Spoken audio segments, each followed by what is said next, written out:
Hello everybody, my name is Cogline3639, welcome back to another video. Today in this one I'll be doing a Traptrix deck profile on the channel. Yeah, I decided just to make a deck profile on this because honestly this is probably one of my favorite decks in the format. Right now I'm still somewhat learning the deck and stuff, but oh my god, I've actually loved playing this deck. It's very cheap as well with the structure deck being out.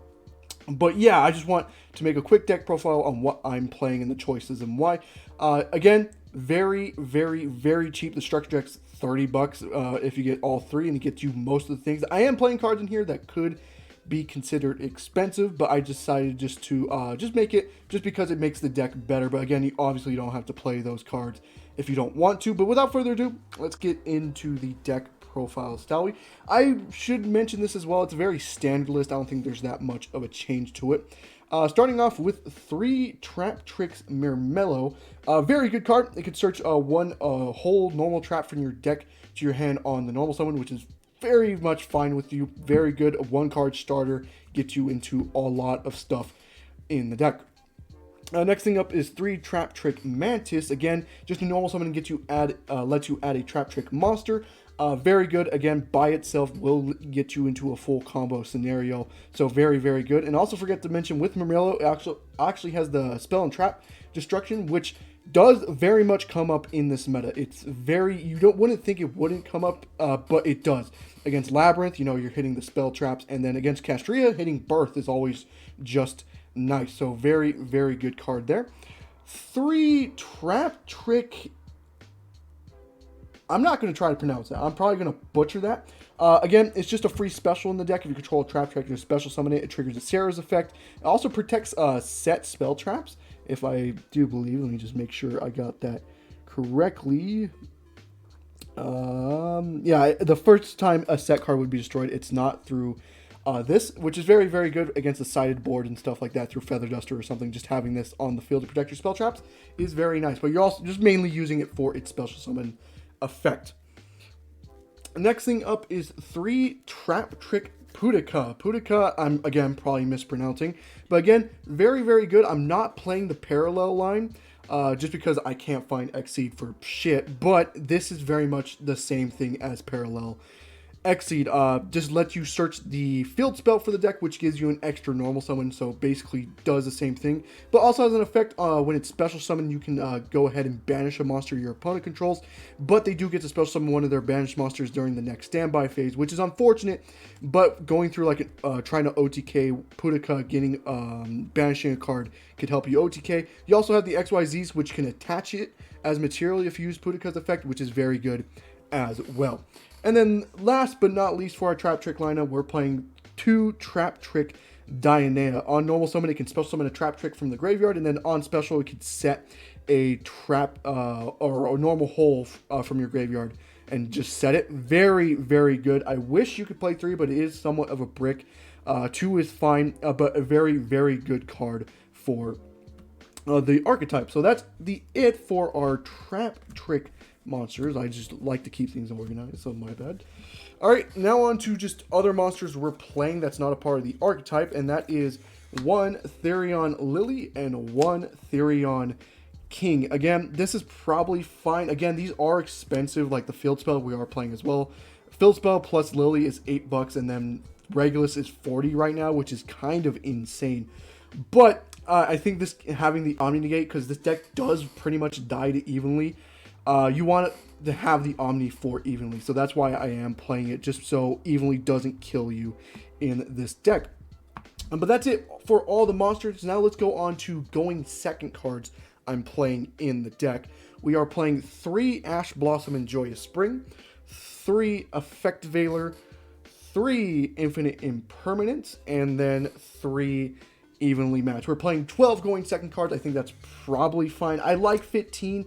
But 12 is probably fine as well. I think any lower than that, it's just not good. So I decided just to stick with the 12. Now, when it comes to evenly impermanent Ash, I think those are mandatory in this deck. Ash, just because it's an FTK against Branded and it can hit every other deck. So Ash is kind of mandatory. Infinite Impermanence is good because it has the negate, but also because It's a normal spell trap, so for something like the Holtea, you can just discard Imperm for its effect. And same thing with Evenly Matched, even though this is mainly a going second card, even going first, you have ways to get rid of it for your own combos. Again, something like Holtea comes up to mind. So this is fine. The only thing I would say is Effect Veiler is maybe cuttable in this deck. Because Imperm is like, or not Imperm, Veiler is decent, but not the best. Maybe you want to play like Book of Eclipse or Nibiru in the spot. I just don't like playing Nibiru and Evenly in the same deck because they do conflict with each other. But Nib is probably fine in this spot. I think you probably should be playing Nib in this spot. But I decided to play Veiler because of Scared of the Mirror. Veiler against Sarah very much works. But Veiler is very good and also came up very much against other decks and was very good. Again, Nibiru is probably better, but I liked Veiler in the spot. Now on to the spell traps. We're not playing that much. We're playing 2 Trap Tantalizing Tune, which is just a draw 2 card, which is very, very good. A lot of people are cutting this just because you have to discard a card for its cost, which is perfectly fine. Again, if you have like Evenly Matched in rotation, discarding Evenly is fine. But I do understand why people are cutting this card for something else. I am playing a 42 card deck, so if you want to just cut it down to 40 and cut these out of here, that's perfectly fine. But going second, and like when I board into going second cards, I like to have this in the deck just so I can dig deeper for those going second cards as well. We're playing the 1 Therion Disc Coliseum because we're playing the Therion cards, and then 1 Traptrix Garden, which again is searchable through Pudica and gives you the extra normal. It can also special summon from the grave. It does a lot. I think it's very much worth playing in this deck. But that's it for the spells. We're not playing that many spells in this archetype. You're playing a lot more traps, and that's why. We're playing, for the traps, we're playing 3 Traptrix Holtea. Very, very, very insane card. Cannot believe they released a card for this. This is so much. This does so much for the archetype.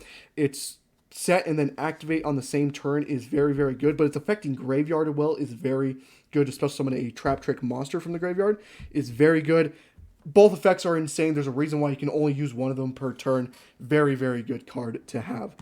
For the Trap Hole lineups, we're playing 2 Floodgate Trap Hole, 2 Traptrix Trap Hole Nightmare, and then 2 Gravediggers Trap Hole, and then just the 1 Terrifying Trap Hole Nightmare. I think that's very much standard. But again, I'd like to play 3 Floodgate just because Floodgate is very, very good in this format. But it's not necessary. 2 is perfectly fine. I'm playing 2 Gravediggers Trap Hole just in case I make Rafflesia and need to use one to like negate Nibiru. And then have the other in rotation just in case you need it. But that's it for the main deck. Now let's get into the extra deck here. We are playing 3 Traptrix Sarah for the links. Again, people are cutting this down to 2, which is fine, but I just like having 3 Sarah. Sarah is so good for this deck. Again, very insane link 1 for the deck. I think I like 3. I'm going to play 3, but I can understand if you want to cut this to 2. We're playing 1 Jasmine. Jasmine is so insane for this deck. This is how you get to your Therion plays. For Jasmine Special Lily and stuff like that. But I want to try to break this with something else. I tried the Rika stuff in here, like testing with that with Jasmine. I could not find something for it, but I really wish I could. Jasmine is one of those links where it could very much break this deck. I just cannot. I want to figure it out. But Jasmine, very good. You want to play 1. You don't really care about it going second, so it's fine with you hitting it off the Castria stuff.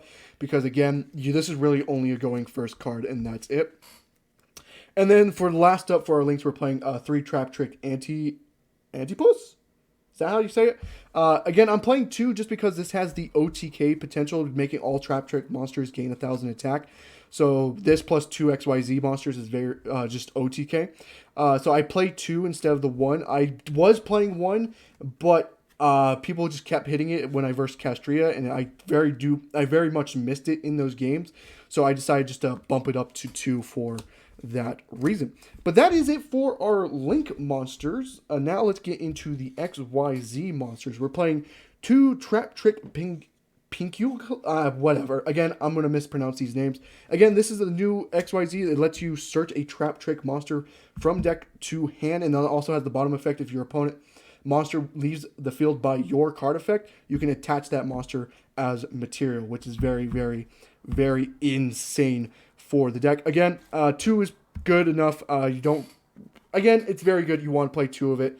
We're playing 2 Traptrix Elamaris. Again, people people are playing this at 1. I would rather play it at 2 just because, again, for the OTK line, you want to have Elamaris in rotation, and you don't want it to get hit off the Castria stuff. So I am playing 2 of it. It's, again, detach 2, special summon a Traptrix monster from your graveyard, which is very, very nice. And then we're playing 1 Traptrix Rafflesia. I'm deciding to play just the 1 in this deck. I was playing 2, but 2 wasn't necessary. Again, this is really only a going first card, so you don't really care about it getting hit with your off of Castria, so that's perfectly fine. Again, very fine. I think that's perfectly fine just to play 1. Next thing up is 1 Rika Queen and then 1 Teardrop the Rika Queen. So the reason why I'm playing this is, 1, you can make this while you have Jasmine on the field. Effect to add back a plant monster, usually Dionea in that case. And then when you tribute it for Jasmine's effect, it triggers its effect to special summon a level 5 or higher plant X or rank 5 or higher plant XYZ monster. And that's where you summon the Teardrop Rika Queen. People are playing the Monster Negate instead, the rank 9.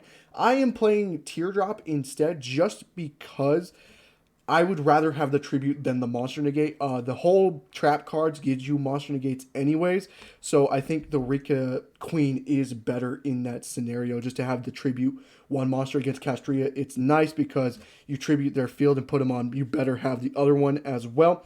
So again, I like the Teardrop better than the Monster Negate. And then last but not least, we're playing a shit ton of XYZs. We're playing 2 Zeus. 2 Zeus is very good. We don't have anything to like snatch steal from our opponents, but 2 Zeus is 2 Zeus. Like, Zeus is very, very good in this deck. But that is it for the extra deck. I do like to keep things organized. My bad.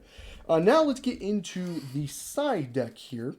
We are playing, again, all this really just comes from the structure deck. We're playing 3 Kumungus, the Sticky String Kaiju. Again, this is perfectly fine to outboard against Castria. Just outing the Shingirlaw is perfectly fine.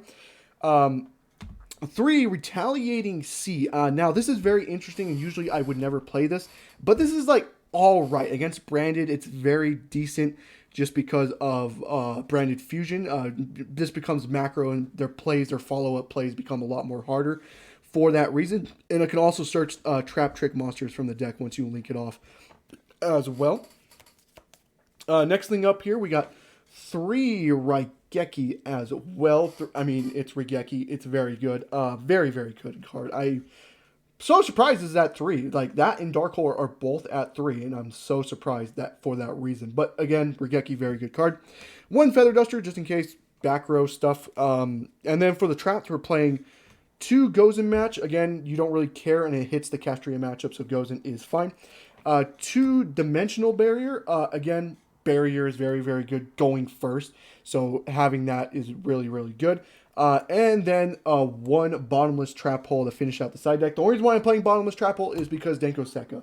If you make Rafflesia and they normal summon Denko Sekka, you can trigger Rafflesia, send Bottomless, and out the Denko Sekka that way. So again, I decided just to put it in the side deck because I don't think anyone's main decking Denko Sekka. So side decking Bottomless Trap Hole for that reason. But again, that can be whatever you want it to be. Again, this is just what I'm playing in the side deck. Again, this was all the structure deck, so nothing really expensive in the structure deck. Or in the side deck. So yeah, that was the deck profile. Now let's get into some combos with the deck. Alrighty, now on to the combo itself here. We're just going to be doing a 2-card combo here. Again, we're acting like there is no interruptions here. So we're going to go ahead, normal summon the Pudica effect, adding the field spell to hand.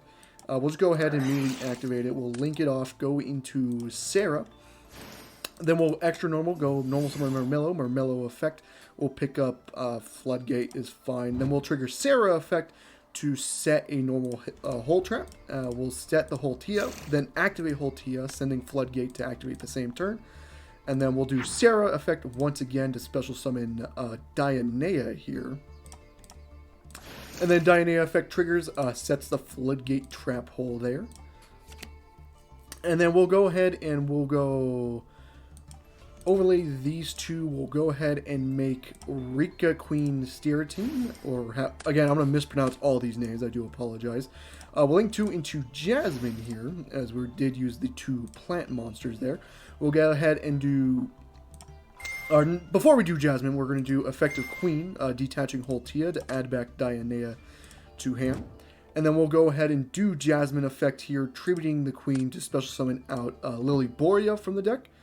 And then effect of the Queen Steratine in the Great. Again, I'm mispronouncing these names. I do apologize. We'll summon out Teardrop. And then we'll go and do Lily effect, sending herself to special summon out... or add this Colosseum. And then we'll do Garden effect here. We'll banish Jasmine since we don't need it anymore. We'll just special back Sarah. And then we'll go ahead and activate this Colosseum. We'll go ahead and search ourselves the King here.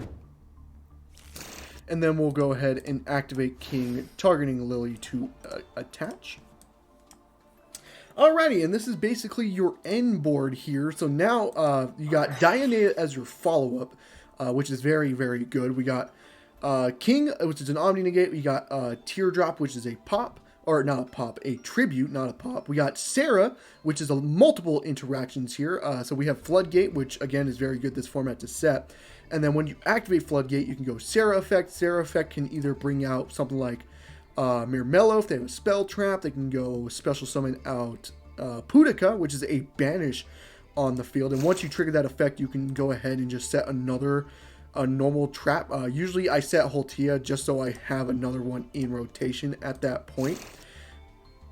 And then we special out the Pudica here as well. And again, you also have Holtia in the graveyard as well. You can trigger this effect, banish Mirmello or Pudica works as well. So you get one off Sarah and then one in the graveyard, which is insane as well. You have a lot of interactions. Again, Floodgate by itself can be a game winner depending on what deck you are playing. And again, this is just a 2-card combo. You should have 3 other cards in your hand, which you could be working with. So yeah, that is it for the video. I hope you guys did enjoy the video. If you did, leave a like and subscribe for more content, and I hope to see you guys in the next one. Goodbye.